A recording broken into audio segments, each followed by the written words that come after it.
Baseballs, big boys, baseballs. Yep, that's what we're doing. Hello, Chandler. How are you? I'm well, Joel. How are you? I'm great. I'm tired but excited to discuss our favorite American pastime of sumo. See, you thought I was gonna say baseball, but I said sumo. That's right. We're gonna talk about baseball too, but yeah, we're just two nerds over here. You thought we only talked about movies, but we do watch sports. Just kind of not real sports, I guess you could say. Baseball's not a real sport. Made up. Yeah, I guess it's just something we're gonna do at the end of each sumo basho. Just kind of recap the state of sumo. At the same time, talk a little bit about baseball and no other sports because none of them are really worth it. We just finished watching day 15 Mm-hmm. of the May Grand Sumo Tournament. And what's your overall take? What's your just kind of end of the line kind of conclusion for this tournament? Well, obviously, my guy Your Takakesho dude. didn't Yep. do as well as I would have hoped, as well as he's done. Not the last Mm, one, because I think he left the last one, but yeah. the few before that, he was doing great. But this Mm-hmm. time, Yeah, of course. unfortunately, Mm, 8-7, I think he got just about right. through the Just skin of just his barely teeth, made it. which Yeah. is a shame. I would hope for more from him, but I mean, it's still a good showing overall. Definitely a big nail biter for Takakeisho fans coming off of that Kadoban status Hmm. after having to sit out last tournament.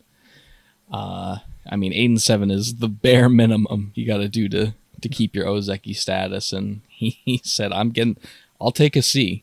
I'll take a C average. That's okay." It is a little unfortunate with his record, how he's been doing. I think that there's a very good case for him to have been Yokozuna by now, and hopefully we don't see a case where now he is going to fall off and not be able to make it back up there. But I still see it in him. Take this win, this tiny win, train up, and make some runs for it in the next few tournaments. Especially because it's kind of hard to fight when you got Teruno Fuji back. I what a showing from Terano Fuji after four absences, I believe. After 3.5, he stepped out of the September Basho and then was out for injury November, January, March. So Yeah, great to have him back. Unfortunate that he had to put Takakeisho in his place like that. but for a 14-1 comeback, like it's worth it, honestly, to just come Yeah. back in and show everyone how much they've missed you. Especially because it's we have barely had Yokozuna the past year or so, right? Hmm. We've just had Teruno Fuji. He's been out, and so Takakeisho's sort of just been the long term substitute, and he's getting tired. What else we got? Oh, of course, two high profile retirements. Yeah, we had. I mean, you can go over it. I don't know why I'm taking it. uh, the big one for a lot of fans, definitely Tochinoshin. Hmm. Tochinoshin's been around for a very long time.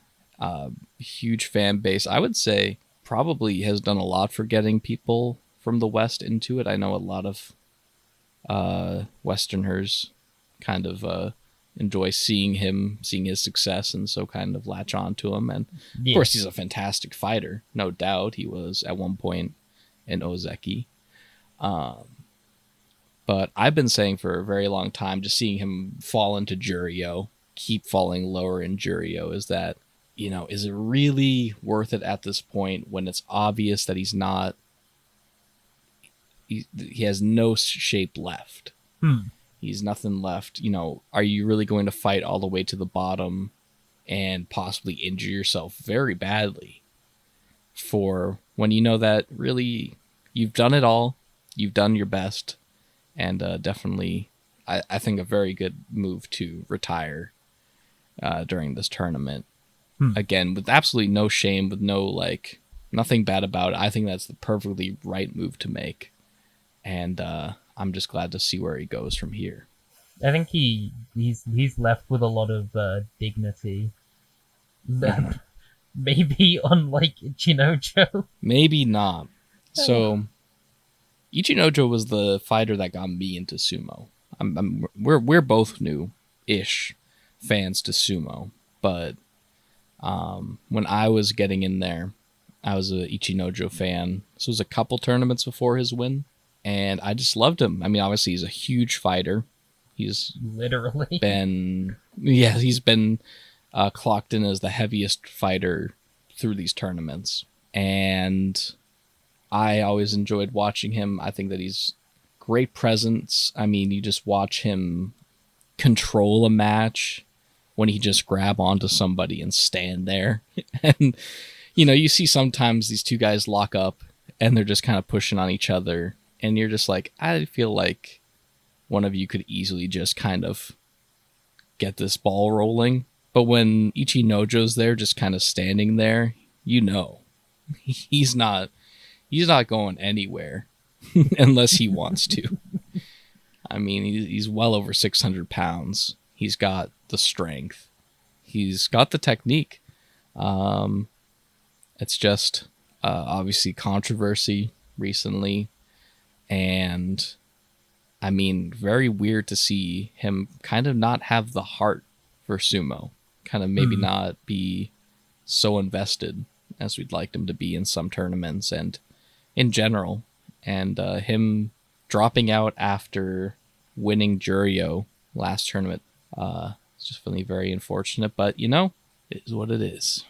You have any matches that you want to bring up? I've got a couple. I mean, day 10, Terunofuji versus Kotonowaka. That was a pretty legendary bout. Definitely one of the best non-winning battles against Terunofuji. He held his own for. I thought for Kotonowaka had, I think, he totally had a chance, and for a while I was like, he could definitely win this, but Terunofuji just showing complete stamina and control this entire tournament, held it up perfectly there. And then, of course, we just finished day 15, and Tobizaru versus Tamawashi was another incredible bout. Tobizaru, I feel like he could have done better. Ending with 8-7 is, again, pretty low for him. But just watching the bout he had today, he still got the skill. I just think it wasn't his month. Yeah, it happens, That's something that we've definitely seen, is no matter how good you are, Takakeisho, no matter how good you are, sometimes you're just going to have your months where it's not clicking. And that's okay, because, I mean, there's around 50 fighters in the top division. That's a lot of stuff that has to go in your favor for you to win big time.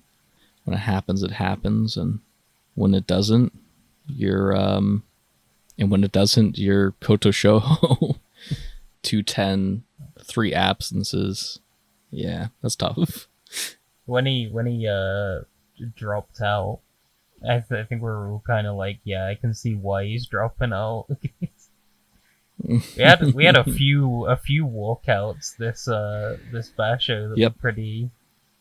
What was it? Endo stepping out after 7 straight losses.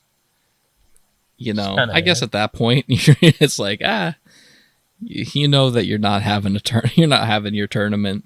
You're just gonna kind of go home and play some God of War and just pretend that nothing ever happened. Nishiki Fuji, the worst record of anybody who stayed in the entire time. M3 yeah. Nishiki Fuji with a 3-12. That's rough. Definitely going to see him drop a bit. Quite a few, I think something to mention is quite a few lower ranking Maegashira doing well. A lot of higher ranking Maegashira doing poorly. I mean, obviously Asanuyama with a 12-3. I mean, he used to be an Ozeki, so obviously it's not like this is too surprising. He's making his way back up. But, good to see that he's still got that fight in him, got a little kick in him. Oho, who's at M16, working his way back up. It's been a real underdog month. Yeah, kind of, definitely. A lot of people that you feel good rooting for here. Sekiwake both did really well, 11-4, which is nice because for a while, there's like being a Sekiwake was kind of just like a participation prize. It's just like it was a little bit of a set dressing, but it's good to see them both. 11-4s, 10-5s, really great stuff. Kotonowaka, Komosubi with an 8-7 is not great, and Shodai, Komosubi with a 6-9. Not fantastic, but sometimes you just get what you get, and you just have to come back next time and do better, or else you will be demoted. Yeah, I definitely don't see anybody. Definitely Mitoryu with a 5-10. Definitely going back down to Juryo. That's probably obvious, but probably won't see any huge demotions. Kageyaki, it's hard to say. And also Ichinojo obviously dropped out, so there's kind of a space there. Be interesting to see what the Banzuke looks like next tournament for sure. I think that's about all we have to say for sumo. Just a quick shout out to our new mascot, Bag King, the man with the bright orange bag. If you can find a picture of him. Day 8 or 9, I want to say, he turned up, and he was there for the entire day with his bright orange. In some of the broadcastings, you could see him, sitting down with this huge bag on, using it as a backrest. This guy, the epitome of swag. He's earned the title Bag King, and he will be our mascot King from here on out. So. Oh, I forgot to shout out Hokuseiho, my new favorite boy. New to Makeuchi. 8-7 this tournament. That's pretty good for a rookie. Yeah. We take that. So we have a little bit of baseball, not as much because we're still early in the season. Red Sox. Yeah, I guess we should mention. Okay, so it's not like a whole baseball sort of talk. We're Red Sox fans, so we're really just Are we Red Sox fans for much longer? They've not been doing as well as they could have been. No, recently, really really poor stretch on the road. We were for a while pretty strongly in the middle of the AL East. We are now just barely. We are one game ahead of Toronto as of recording this Memorial Day. We're 28-25 over the 28-26 Toronto, and the Yanks are much further ahead of us. Do you think we have the energy to catch up quickly, or is this going to be a long season? It's going to be a very long and strange season. I mean, the AL East for a very long time now has had every team over a 500% game average, which is pretty insane. It's a great division, which is why I'm not upset being at the bottom, especially when we have Tampa Bay, who, I mean, I don't really think we need to say anything about Tampa Bay. They have just been on a historic tear, absolutely surprising everybody. But, I think that if we keep it up, I think that if the AL East, everybody's over 500 at the end of the year, maybe we'll get a wild card position. That's cool. Otherwise, I just like to see some decent baseball. It's a tough year for us, but we're holding out, which is a lot better than I expected. I thought this year was going to be kind of a blowout, but at the end of the day, we can all be glad that we aren't Oakland A fans. I also wanted to shout out the Royals for playing some of the worst games I've seen this season. Yeah, you happened to catch a couple games of them, right? And they Mm, just I don't know what they're doing.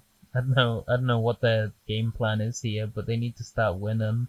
yeah, they're at the bottom of AL Central. You know, they managed to beat the White Sox one time, which is more embarrassing for the White Sox, if anything. But Pacific League, we're still repping the fighters, even after all of their letdowns. Yes, this is Japanese professional baseball and PB. In case that wasn't obvious what that transition was there. But 438 overall in the season, so they're still not exactly Still winning, okay. but fourth so far. Yeah, They're not the worst. middle of the pack. That's all we ask for. Big Boss is doing his best. Do you think that if Big Boss flew in to every game on a hover bike, do you think that would increase their odds of winning? I think maybe all of them would be batting 9 home runs if Big Boss was putting more hovercraft time in. Yeah. It hypes everyone up, so like why not? Go for it. Yeah. And what do you think? What if they allowed him to fly the hovercraft during the entirety of the game and he could like rob home run balls by like flying out and catching them? I mean, because it's not trivial. It's not like it's not easy just to fly a hover bike for one thing, but to also catch a fly ball. I think that they could have him like be considered. Hovering over the pitcher during pitches, and then obviously we'll throw the pitcher off, and then we'll get a lot more walks in this season. Yeah, no, that's a really great strategy.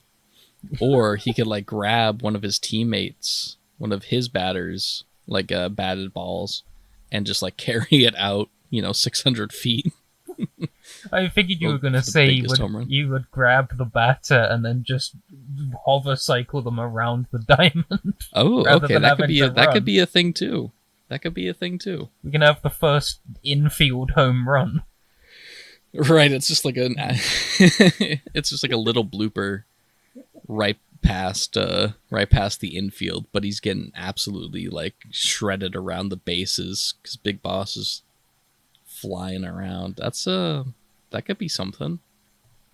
We're just thinking of strategies to better the fighters' chances here. Yeah, we need them to get at least one win ever. So, and that's it for baseball.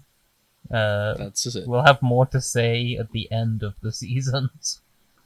Obviously, and probably once we are better spoken on sports in general.